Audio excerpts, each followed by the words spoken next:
What do you do when you have two children's authors show up on the same show? Stay tuned. You're about to find out.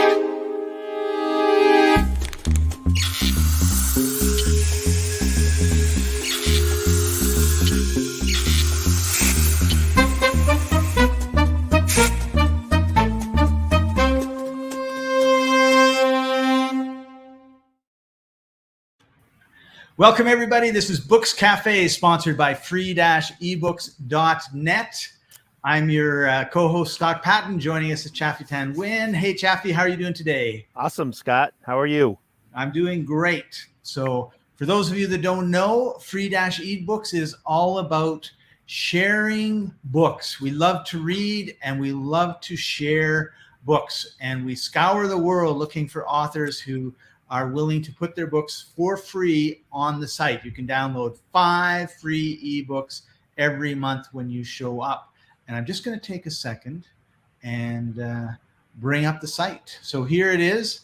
And there it is, 5 books free. The reason that we do this is we have 2 missions. One is to help readers all over the world find new and interesting authors. And the other is to help authors build a audience, because it's very difficult to you just can't go down to Madison Avenue like you used to and say, I got a book, and they'll print it and they'll put it into 10,000 bookstores and you'll be a multimillionaire. It doesn't happen that way anymore. So we want to support new authors, unknown authors become well-known authors. And isn't that how all authors do that? They go to Madison Square and say, publish me, and magic happens? That's exactly what they do. And so we have featured books here, and you can see that 99 downloads, 38 downloads, 113. They've just been up for a little while. We've got all sorts of categories all over the place, and so if you're into fiction, miscellaneous, marketing, mathematics, computer science, eBay, the economy, fitness, we've got the book for you. And if you miss one of our shows, on the front page, we've got our playlist of books. And then we also do lists of books. So if you like Alina Urea, there's her books. If you like Gary Whitmore, there's his books. If you're an entrepreneur, if you want to know what we think the best books of the second quarter of 2001 is, updated, here we go. And we've got a bunch of great detective books for you.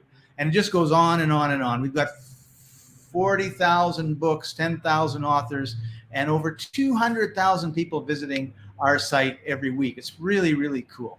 So with that, we really want to encourage you to head over to free-ebooks.net, our sponsor, and check out the books and leave a review for some of our authors. That's really what we're here to do. And the other thing that we're here to do is introduce you to interesting authors. And of course, Chaffee is a very interesting author. He's written a lot of books, children's books, plus also business books, real estate books. And our guest, Ricky Shetty, is, I was about to read what he said, and somebody sent me a message and kicked him off my page. That's really irritating. So, gotta love technology, huh, Scott? It was already, and then it was like, oh, he got knocked off the chat and somebody else was there. It's like, hey. So I said his name already. Normally I don't. Today's author is a best-selling Amazon author. He's had over 10 books published, including the 7-part kids book series called Exploring the Continents for the famous Daddy Blogger book for new fathers. He's from Vancouver, Canada, and now lives in the Philippines with his wife and 3 children. And he's passionate to help people in all areas of their lives: spiritual, mental, emotional, physical, relational, sorry, I got emotional twice in there, and financial. And he's going to be talking about how to write, publish, and market your own kids' books. And we're going to have a lot of fun. So with that, let's bring Ricky on. Everyone give him a nice golf clap. Woo! Applause. Hey, Ricky, how are you doing today? Now you're supposed to say something, Ricky. Does he know he's on? I'm amazing, Scott and Chappie. Great to see both of you on this call today. I'm Awesome. here. Yes. Well, Ricky and I. Hello, everyone. Thank you so much, Scott, and thank you so much, Chaffee. Ricky and I met in real life, like in person, like touching, when it was still okay to do that, in Vancouver. Ricky put on a number of internet marketing-related conferences that were extremely well attended, and so we got to know each other there, and just really connected.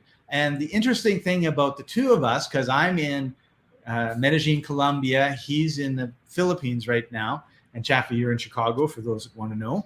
And so a month, well, we lost him. Well, it's a good thing I'm talking and he's not. That's right. He'll come back on. He'll come back on.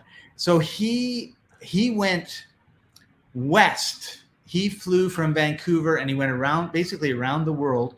And he went to, here he is. Oh, there you are. Welcome back. So thank you. December, about 7 years ago, I think it was, maybe 5 years. I'm not sure. It gets all muddled up. Ricky took his family, his 3 children, his beautiful wife, and himself, headed west, went to, I think it was it Korea or Hong Kong? Philippines. You went to the Philippines? Oh, okay. So he went to the Philippines, Dubai, South Africa, but I don't remember if there was anything between Dubai and South Africa.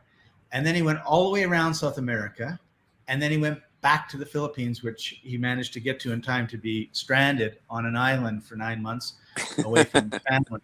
That should be a book, by the way, Ricky. That would be a really interesting book. And so while he was doing that, I went east, and I flew to Morocco and went along North Africa and Europe, and then eventually came back and went back through Central and South America. And in Costa Rica, I was supposed to stay at a friend of mine's, I don't think you call it condo, place on the beach in Costa Rica, right? So I get there, and the guy says, no, not allowed till tomorrow. It says tomorrow, not tonight. And I'm like, what? And of course, I don't have a phone. So anyway, down that gravel road was a hotel. So I get to the hotel, and it is torrential downpouring, right? Just like right now, which caused Ricky to get kicked off again. And I thought, wow. So I take a picture. It's like 10 o'clock at night in Costa Rica. I take a picture of the pool with just tons of water hitting it. And 5 minutes later, there is a picture comment, or actually, I think he actually emailed me the picture or messengered me the picture of his daughter in these clodhopper shoes with the pool in the background, the same pool. And I'm looking at this picture and I'm going, what? Because this was not like a touristy area. It wasn't, an obvious place for someone to go. And he says, yeah, like last year, Scott, my family was in that same hotel. So then I took a picture of me in the clodhoppers, and I used Photoshop to have me in the clodhoppers and his daughter in the clodhoppers holding hands. And so just one of the sort of coincidences that occur when you, when you go and by the way, when you guys were going west and east, I stayed in Chicago. Yeah, you were our anchor. That's right. You were grounding us. I'm in the middle. I'm in the center. The center. So Ricky, it looks like you're having some trouble with with your Wi-Fi. So hopefully, are you there, Ricky? You're kind of frozen now. Scott, you got to remember, I'm in a third world country, so apologies to everyone if there's any internet connection issues. No worries. So Ricky, tell us a little bit about how you got into writing.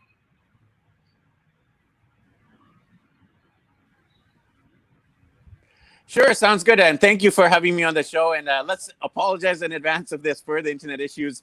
I have backups. I have data and I have Wi-Fi and I have different devices as well. I have my cell phone, I have my tablet and a laptop. So let's see what happens here.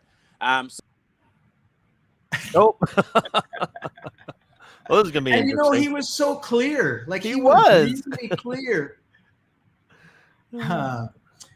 Is it raining over there in the Philippines where he was? You said he was? No, it was raining in Costa Rica when we were together. When we weren't together, when I was there. And Ricky, you are very, very clear. Like the video quality is awesome. It's probably as good as Chaffee's and probably way better than me. It's awesome until it's gone. Yeah, it's weird that you can't stay on. Blame the internet gods in the Philippines. How did you get into writing? Tell us how you got started. Sure, Scott. So back in 2012, I actually started a website. It's called daddyblogger.com. And I started as a blogger. And then I moved from blogging into writing, not just on the blog, but writing my first book, which is called, I call it the Daddy Blogger book, but the technical title is Wisdom from Daddies.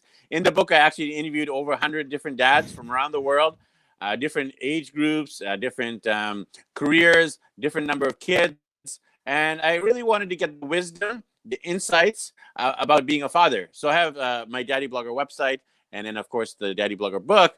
And then I transitioned, like Scott, into podcasting as well. And then, of course, video blogging as well.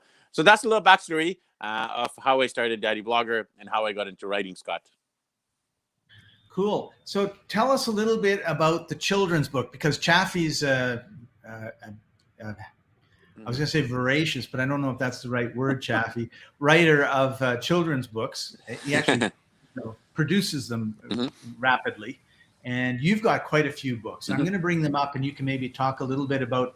I know books are like children, and we're not supposed to have favorites. But if you have a favorite you want to talk about, Well, before we dive into that, Scott, Ricky, why the Daddy Blogger site? Why did you start that site, and what was the purpose of starting a Daddy Blogger site again? Yes, great question. As Simon Sinek says, always start with why. So why did I start daddyblogger.com? That's a long story, but I'll summarize it really quickly. So my mom and dad, they actually had a divorce, a separation. So that left me quite broken as a child. And then when I got married and when I was going to be a father, I really wanted to know how to be a good dad. And I didn't have a good example of a good dad in my own upbringing. So as a few years, and maybe there's some or moms watching, maybe you have some about what will I do once I become a parent, and daddy.com. First for me, it was for me to what it. I'm not quite getting all that. Are you, Scott? Are you back? Oh, there we go. Oh, and he's gone. All right. So I think well, I know the story. So he didn't have because we're best buddies, really. We're very, very good friends. And he's in the top 1,000 on my friends list. No. Oh, he's back. He's back. We'll see what he has. Okay. Oh, he's back, but no video. I'll wait for the video. There it is. Okay. Try one more time. Take two. All right. Take two. So start with why. I started daddyblogger.com first for myself to process what the journey of fatherhood was like. Secondly, I started daddyblogger.com to impact, inspire, and equip other dads. And thirdly is to build this community. There's a Bible verse, and it says that iron sharpens iron. And dads and men, we really need each other. A lot of us men, we tend to retreat in our man caves. We go into isolation mode or depression mode or avoiding the world mode. And for me, I really wanted the community for us to support each other. So it's not like the leader and anyone else is a follower. It's really about this collaborative effort to support each other as husbands and fathers. And I really believe that's one of the central roles of men, is to be leaders, of our families, of society, of the globe. And secondly, of course, husbands, that's one of our big roles in life, right? To be husbands of our wife. And then thirdly, of course, is the role of fatherhood, which is to raise children and to leave a legacy for the next generation. So those are the 3 reasons why I started daddyblogger.com for myself, for others, and to build community. Now, did you have a child, or did you have kids when you started it, or were you starting it to prepare to have kids?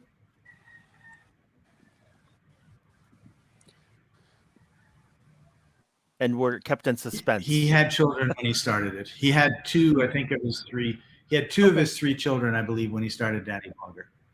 And then he had those Renzo, the youngest one, was pretty much a baby when they left Vancouver. He might have been 1 or 2. So Ricky had a really interesting journey, because he basically went around the world with 3 children under 10. Wow. And his wife. That's awesome. Yeah. So Ricky, when you disappear, I tell this part of the story that I know. Sure, you can fill in the gaps. No, I fill in the gaps for me, Scott. You're my wingman. You gotta support me when I'm down.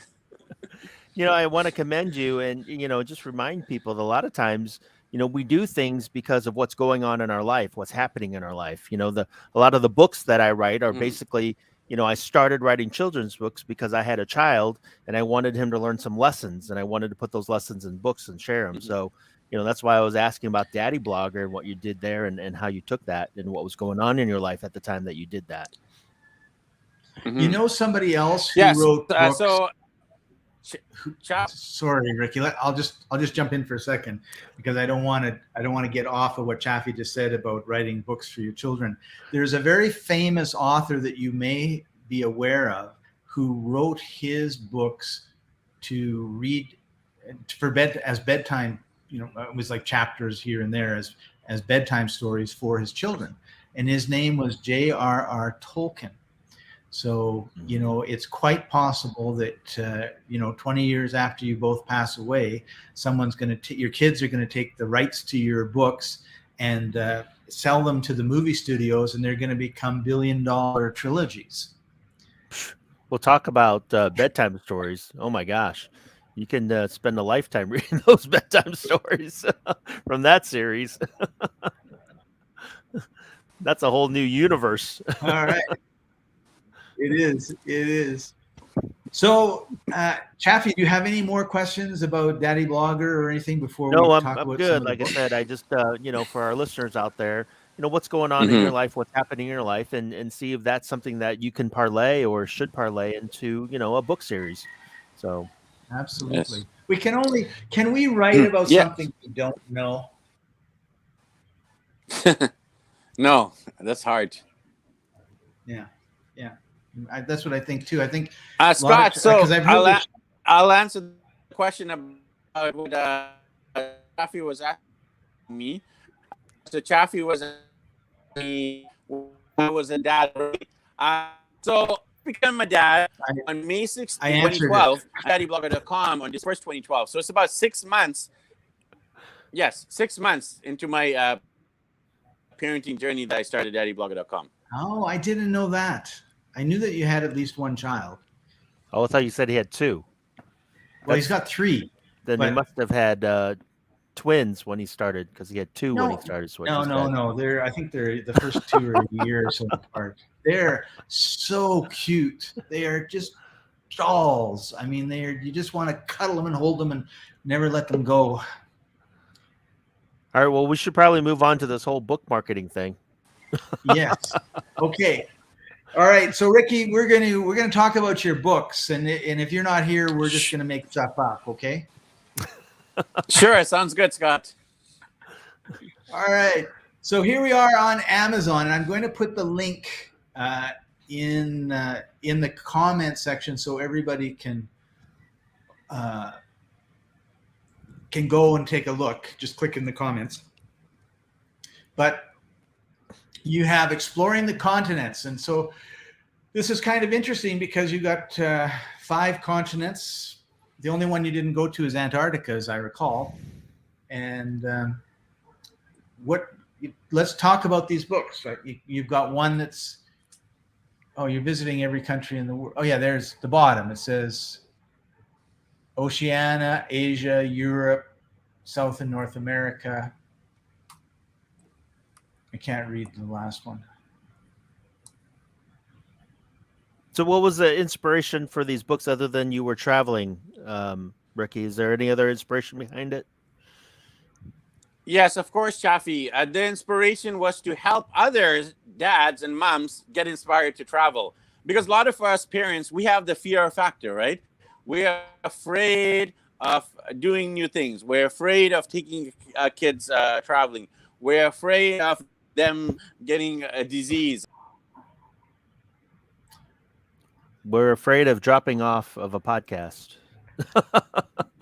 This reminds me of when I had it very early on. I had a guest who was from Nigeria, and she was on her phone, and it was very difficult. I suspect you have changed devices. Oh, he's doubling up. I don't know what happens if I add the stream. I have a backup. Oh, echo. Okay, so we had. So which one do you want to use? Oh, he muted one. Now I have a Wi-Fi backup as well. There you go. There you go. All right. So now you guys can hear me loud and clear. Yeah, it's like you're twins. I see two of you. That's a backup, Wi-Fi backup, in case my data keeps failing.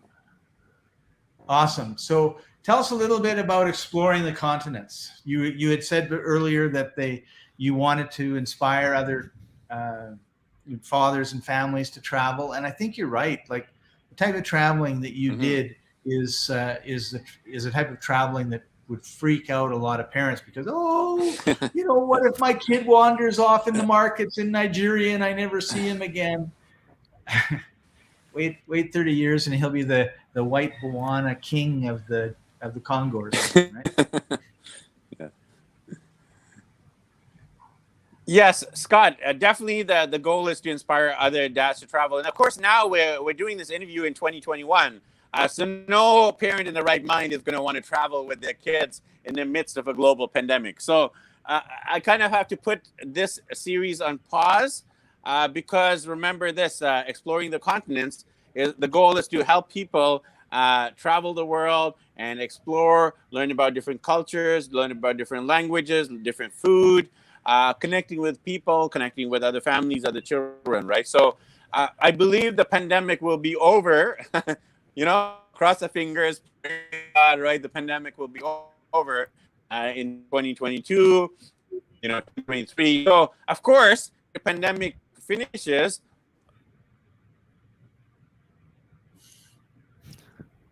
Quick, turn on the backup. Oh, yeah. Well, it's still, all he has to do is put the video on and he'd be back. But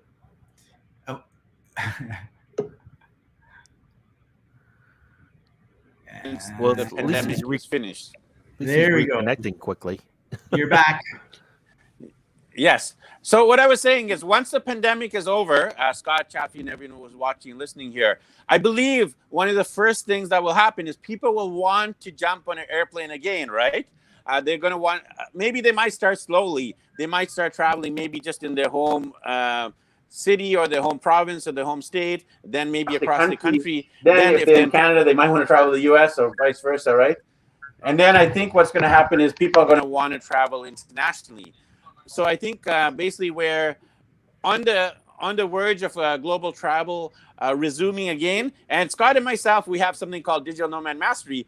And we are so passionate about helping people be digital nomads, which means working while traveling. But again, pandemic caused us to pause on that initiative as well. But for some reason, Scott, he keeps traveling the world, even in the midst of the global pandemic. And I don't get it. I am just like, I'm scratching my head. I'm wondering, like, how is Scott doing this? How is he avoiding quarantine? How is he avoiding being vaccinated? How are countries letting him in? Like he's been to like Colombia, Ecuador, Mexico, of Costa Rica. course, countries in Latin America. Yeah, exactly. During the pandemic. So I want to throw the question back at you. How are you traveling? We're talking about travel and exploring the continents. How are you, Scott, traveling in the midst of a global pandemic? Well, there's still, if there are 200 countries in the world, there's probably still 100 to 120 that are shut right down. They're not letting anybody in or out. And then but the other thing is that what you read in the newspaper and what the actual truth is when you go to customs are two different things many, many times. Because the newspaper will say you can't go here because of blah, blah, blah. And then, but when you actually look at the rules, there is that rule, but there's an or usually. And so some of them, like if you want to go to them, you have to, as a 14-day quarantine, if at one point, if you went to Canada, didn't matter whether you were vaccinated or not. Now they've changed it. And there's that sort of thing that are happening in different countries, and you have to be, aware of it. And I think there he is.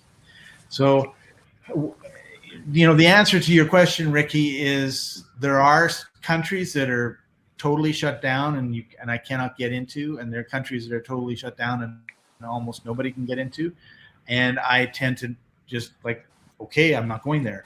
But then there's a lot of countries that they have publicized strict rules, but then when you actually go and look at the rules, there's a lot of ors. So you can, you need to be this or you need to be that.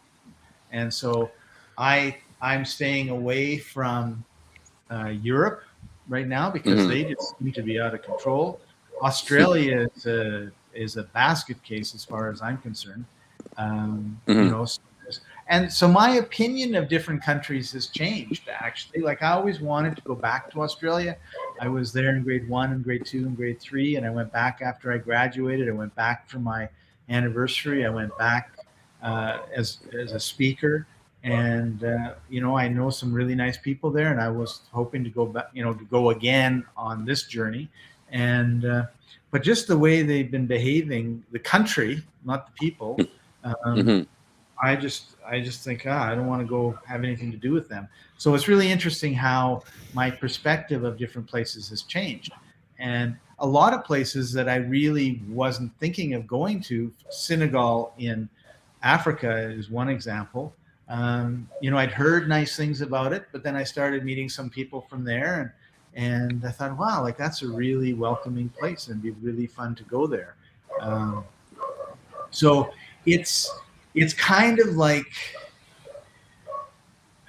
the Canadian government says, don't travel, stay home, right?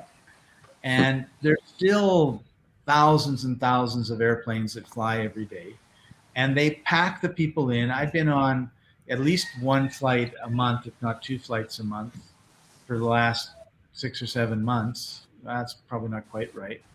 And, well, maybe it is. And they pack them in. Like there's people sitting right beside me, and it's like, and there's no way, like the WestJet, I'm on a rant now. WestJet says we recycle the air every 4 seconds or some crazy thing, right? And and maybe they do, but I'm on another plane and I'm telling you there's no recycling of air going on. Like you can hear, you have to social distance 6 feet from each other when you're checking in and going through security, except then you can sit right next to somebody. That's right. And the row in front of you and behind you is packed. So that's right. I don't blame them for. And when you're eating, you can take off your face mask. That's right. Yeah. Well, like I know a friend, he walks around with a Starbucks cup. It's empty, but it doesn't matter because he has the thing down. He goes like this, and he just, every time anyone looks at him, he just goes and takes a sip, and then they just like, what can you do, right? That's funny. So yeah, so it's there's a lot of, this isn't the platform to get into, the discussions of this, that, or the other thing, but there's a lot of things that our government tells us that tries to keep us in fear. And so I'll talk about the Canadian government. Like they say, don't travel, right?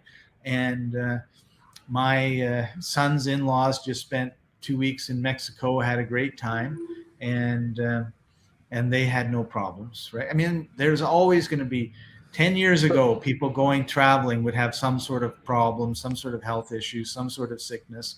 And that's just part of living. I mean, you stay home, you get the cold and the flu and heart attacks and all that sort of stuff. So So Ricky, with your books here, when this was pre-COVID, and when you were traveling to all these places, let's say North America, did you use a travel guide or a travel agent to do everything? Did you do everything yourself? And then how many places did you visit in each continent? Because obviously continents are, they're large, and when he comes back, he can answer.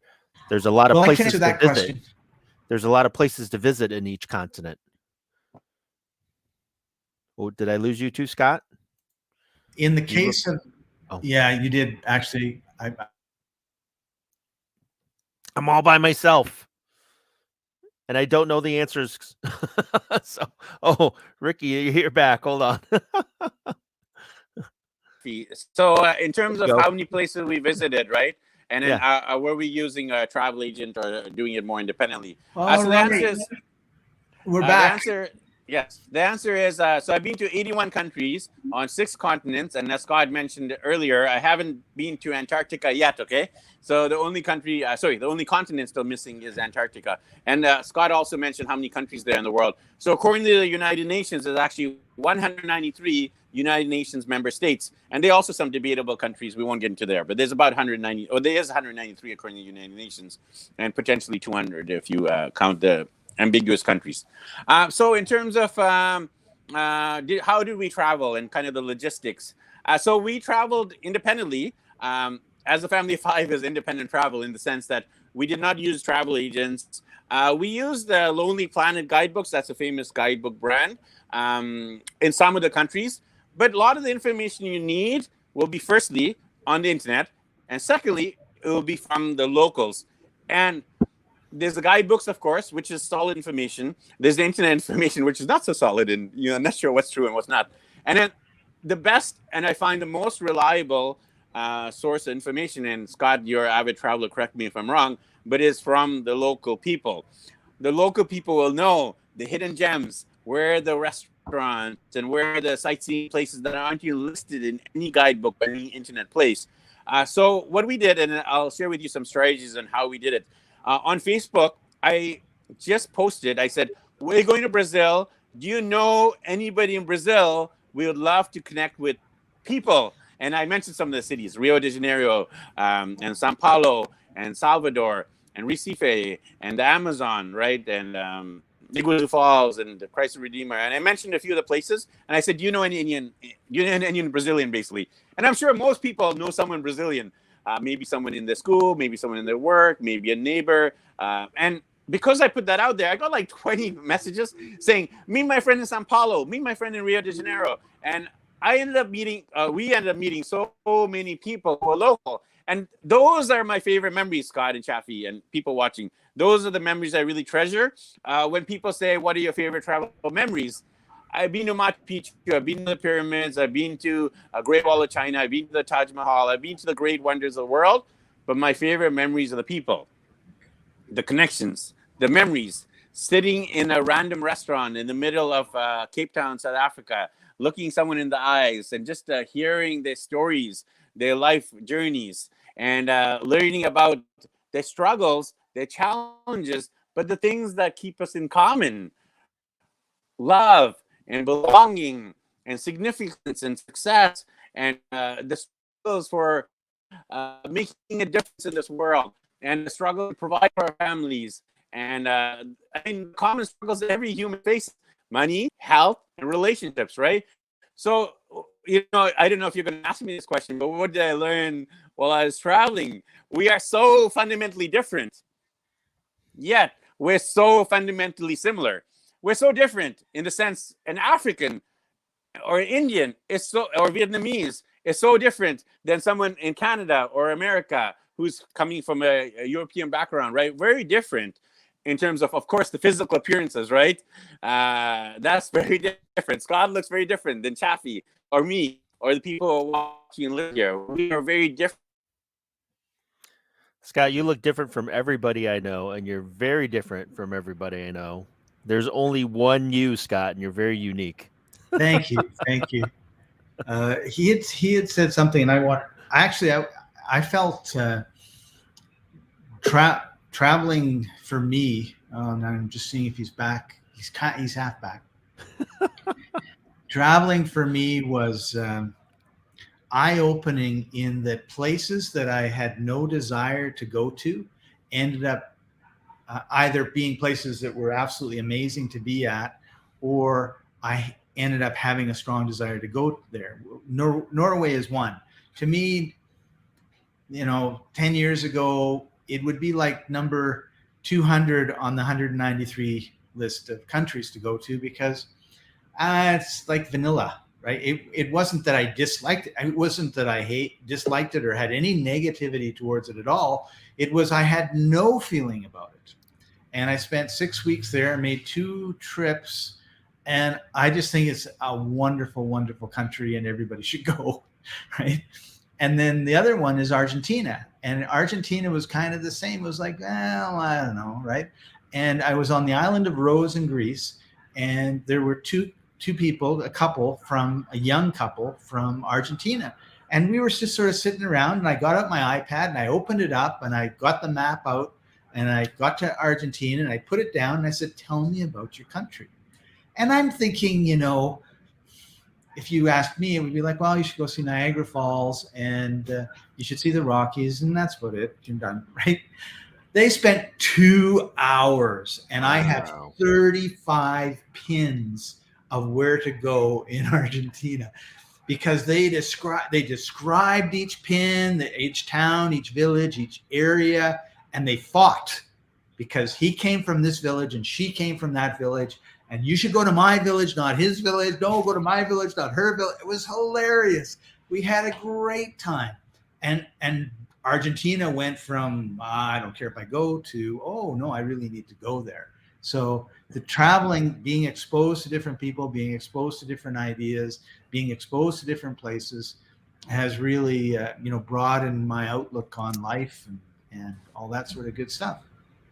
That is one thing that I will say, that a lot of Americans, people in the United States, don't get abroad enough. I mean, they travel within the states, from one state to another. Well, there's a lot to see in the United States. And there is a lot to see. Don't get me wrong. And there's a lot of different cultures in the United States. And, just going abroad to different countries, though, and seeing different countries is that's the whole new experience. You remind me of a speaker that I know, and we were talking, and he said, Scott, he said, I've only been out of the United States once, and it was to Canada. He says, I'm just terrified to leave. I'm terrified to leave the United States, and I was terrified to go to Canada. I said, if there's any place in the world you can go and not worry, it's Canada. Right. That's he funny. says, I know. He says, I know. I don't know why I was afraid. But it's kind of funny when we talk about travel. It's something that so many people just can't wait to do or love to do, and then other people, no, I don't want to go 5 miles from home. So, Ricky, as you were traveling across the world in these different continents, how did you document what you did, or how did you pinpoint what you did and put it into a book so that kids can read the book and learn from it?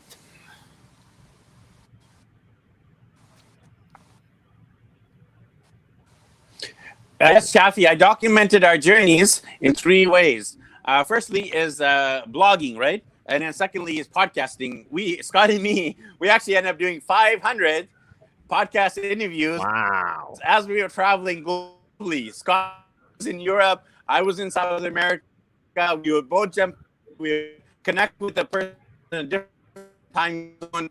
And we'd have weird connections, weird times, and different countries all the time. We managed to do 500 plus interviews as we traveled as well. So blogging way to document, podcasting was another way. I have an active YouTube channel as well, so as vlogging and video blogging as well. And then the book. You want to finish the story, Scott? Well, we did make about 10 Udemy courses as well on different aspects of marketing and traveling. And it was fun because Ricky put on the Freedom Summit about 3 years ago in the Philippines, Malaysia, Singapore, Bali. And I remember you going to that. So you were talking about that back then. And so when we actually were like in the same place, we recorded a Udemy course together, which was actually the first time we recorded one like physically in the same area. It was really a thrill to be able to do that. So you documented everything through those methods, Ricky, and then what did you do to take that information and put it into a children's book or a kid's book? It's a secret. He's not going to tell you. I guess not. Yes.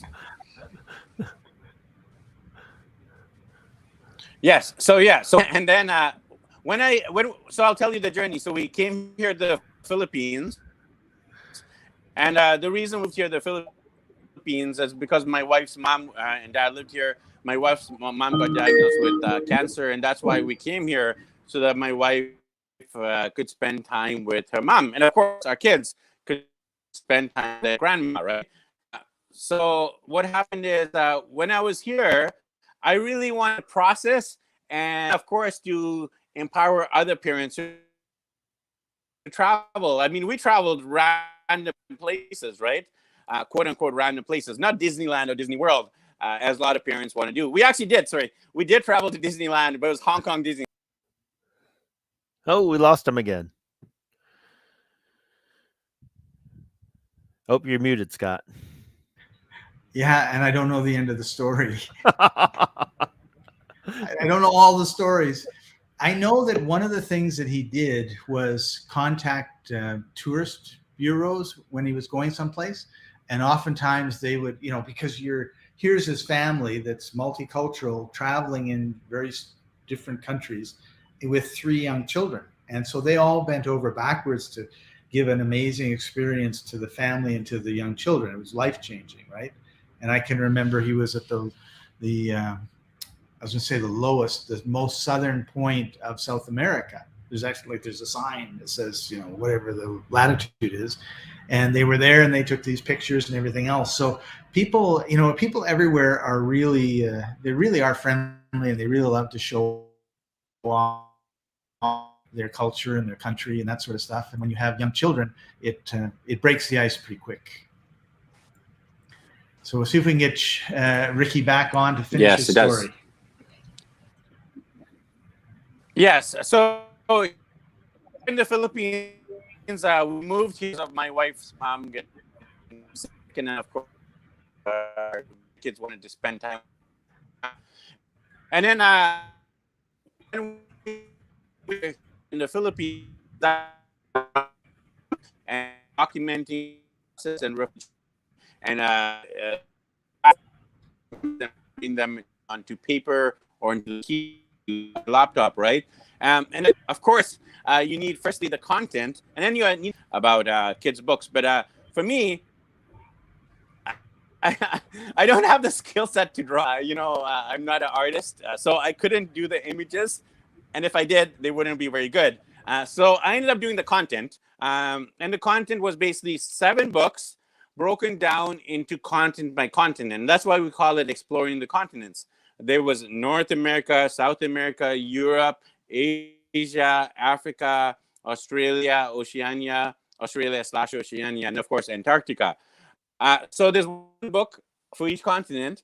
And I actually read every single country in the continent. For example, Africa has 54 countries. I didn't actually know that about Africa. I knew that in South America, he went to every country in South America. Wow. I wasn't aware that he went to every country. And I think that's what he just said, right? I went to every country in Africa. I thought he just went to Egypt and South America. I think he said he included it in the book. I don't know, did he actually go to it, or did he just include it?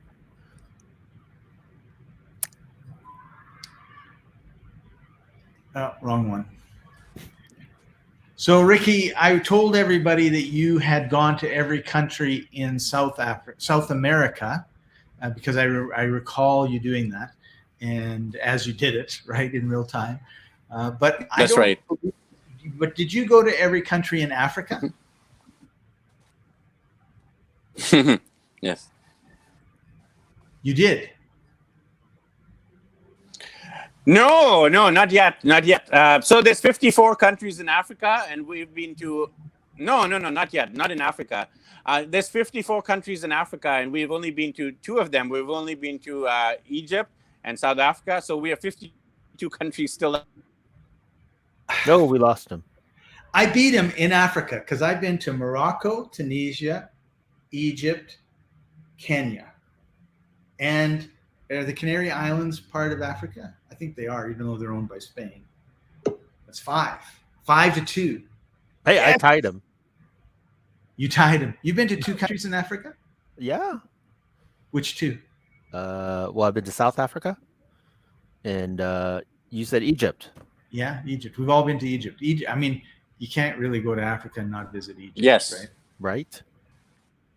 So I'm tied, even though I'm still here in Chicago. We were having a contest. Yes, that's right. Because our competitive juices got rolling, Ricky, and I've been to 5 countries in Africa. Chaffee and you 2. So I've been to more than both of you combined, even though you went to this one that was the same. And I want to mention. Here's the $1 million question, though. How many countries in the United States have you been to? 1. Every state is a different country, don't you know, Scott? Especially California. That's a whole different country over there. It's a whole different world. That's right. I can't believe it's on the planet. But you know, when I was traveling, I had no intention of going to Tunisia, and I was invited there for a weekend, and I spent 2, maybe 3 weeks there, and I loved it. I just thought it was. I mean, life is hard in a lot of these countries, but the people are just like gold. Oh yeah. And I was able to go to Tatooine, which is the village that was the planet. That's where, yeah, Star Wars, where Luke Skywalker was from there. Yeah. So I got a taxi driver. He drove me all around the country, showing me where all the different, like they weren't sets. They were actually like things that people had built, and they just put aliens in front of them. Nice. CIG. Yeah, it was awesome. A beautiful, beautiful place. So, okay, I forget what the question is, Chaffee.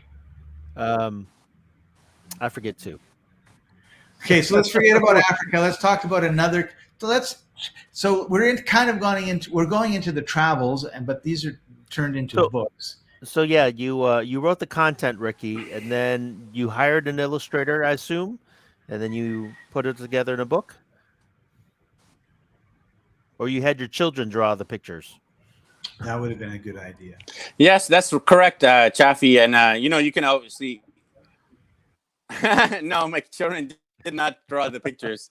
They're only like 9, 8, and 5, and they're great artists, by the way. The little Van Goghs and the little Picasso. Oh no, we lost him again. So I think he said yes to the illustrator part, where he hired the illustrator. He hired an illustrator. He doesn't know that you can hire the author too. That's right. Well, we've been actually almost 50 minutes. So, Ricky, we've been going for almost 50 minutes, even though you've only been here for 10. What advice do you give to people who want to write books that are looking? I'm chiming in every now and then. I have my 2 cents into the interview. Well, real quick. What advice would I give for people who want to start the book? Start, right? Just do it, as Nike so eloquently put it. I was going to say, Ricky, what? So what? How can I elaborate on the "just do it" phrase? I think it starts with just getting if you're. We lost him again. I was going to ask him, Scott. Maybe writing books. Sometimes people write books and go to Madison Square. They don't get a publisher, so they go and they get self-published. What did Ricky do to market these children's books? And, I see Amazon bestseller on a lot of them. How did he get them to that status? So a lot of authors here have books that they want to get out there and they want to market to get to a bunch of people. What are some tips to market the book so that more people can read the books and you could share it to more people? Yes.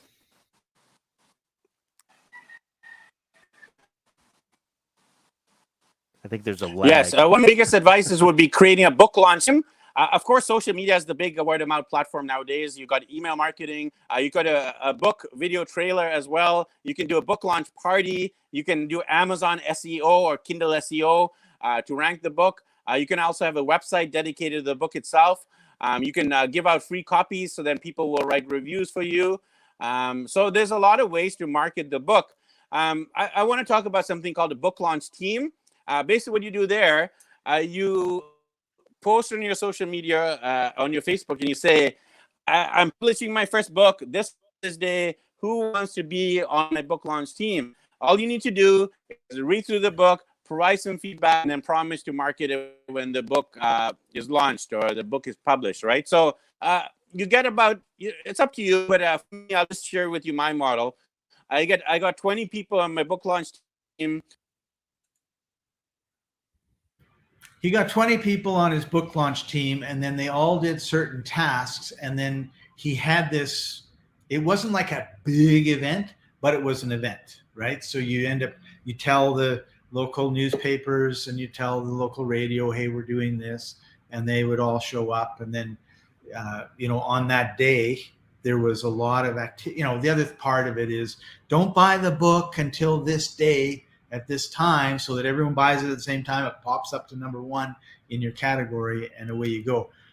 One of Ricky's superpowers is networking and pulling together teams of people and getting people to do things they can't imagine that they would normally do, right? I mean, he got me to fly halfway around the world to speak in Manila, Kuala Lumpur, Singapore, and Bali to thousands of people, and it was pretty amazing experience that he put together. And he had all these different,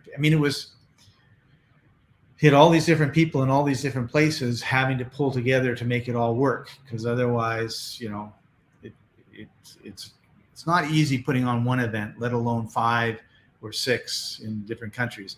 Chiang Mai was the only place I couldn't go. I had to do a house sit in Hong Kong and look after 2 small dogs.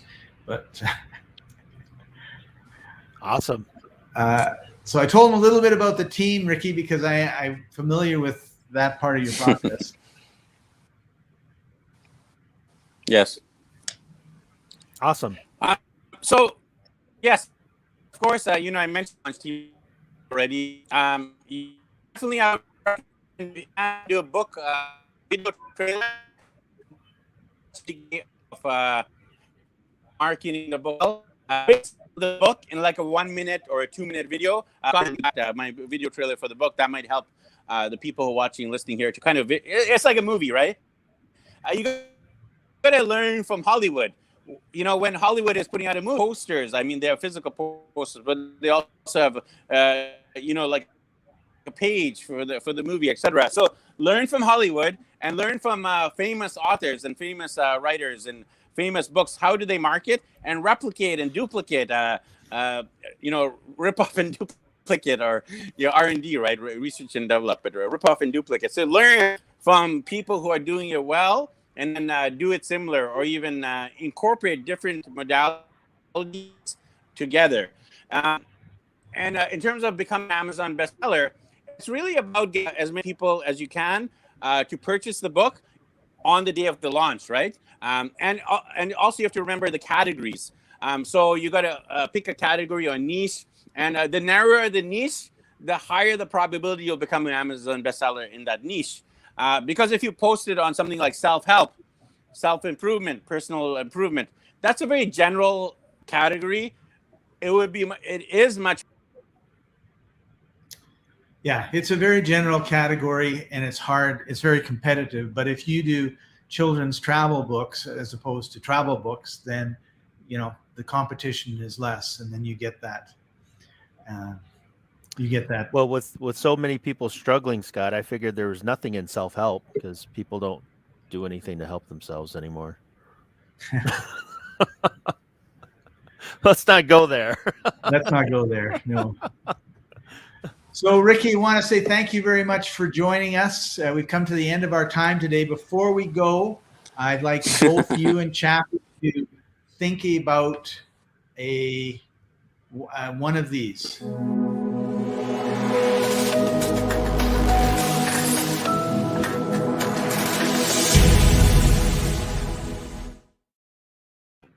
So we'll let Chaffee go first.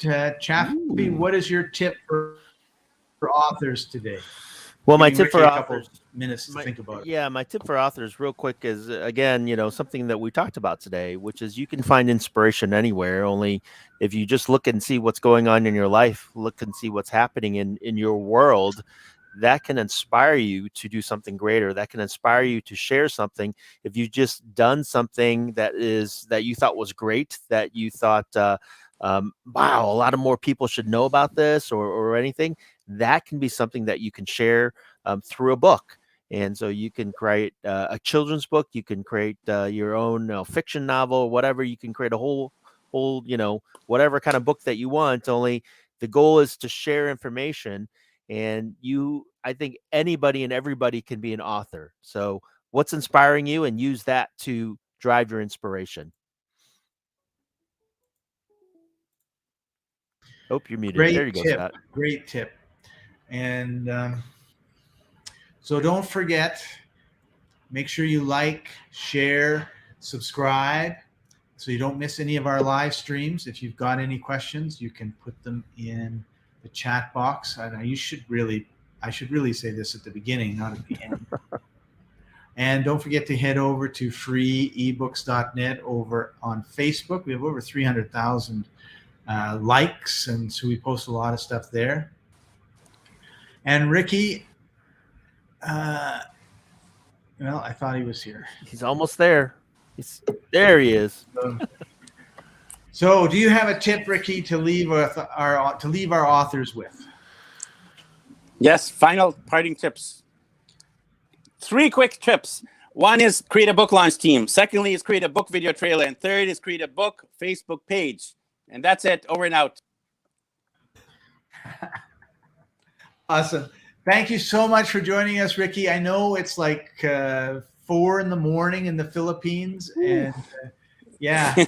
Yes. So we really appreciate you taking time out of your busy sleep to share with us, your journey around the world and creating the books. So it was great hearing from you, Ricky. Thanks. Yeah, appreciate you a lot, buddy. Ricky says we're BFFs. Thank you. And I think we really are, and I know we really are, not think.